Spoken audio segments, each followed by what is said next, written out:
direction towards either candidate. I think that's the best option. But I do want to say is that for many people who are voters, they should really think about the upcoming special election for city council, because yes, voting for the president is very important, but when it comes to your day-to-day life, it's your member of the city council, your member of the assembly, and your state senator that really has an effect on the quality of your life in your neighborhood, and that's what you should also be focusing on. So don't just come out on April 19th for the presidential primary, but come out on every election, 1 February 23rd for the 17th Council District. That's an important race. And when we talk about the 17th Council District, I was laughing because we had a couple people on last week, and I said, when you look at the Republican Party and the Republican presidential candidates, you have a whole slew of people.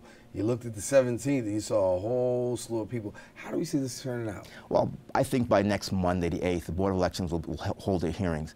And I know at least 2 candidates will be disqualified because they didn't file certificates of acceptance. They didn't accept their nomination through their petitions. Then you have another candidate who used the name of a party for herself on her petitions that causes confusion for voters, thinking it's the Democratic Party, and she's going to be disqualified. Then you have two other folks I understand who do not have sufficient number of signatures to qualify to be on the ballot, so they'll be knocked off. So that's 5 people out of the 11. So you'll have going into February 23rd at least 6 or 7 candidates on the ballot. A little more manageable, I think, for voters. A little bit more manageable, but a lot of issues to really contend with. I know we talked about the issue of housing and development over there. What do you see as the big issue going into that, or I should say the big issue that people should be really focusing on if you live in the 17th? Well, for the lower part of the district, of course, it's gentrification on what's happening on that side near the Harlem River.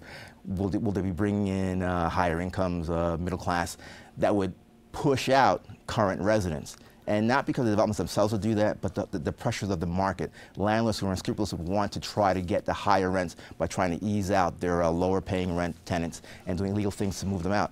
You need to have protections of those people to make sure that doesn't happen to them. You also need to look at public safety and improving the schools in that council district. Many of those schools are low-performing schools.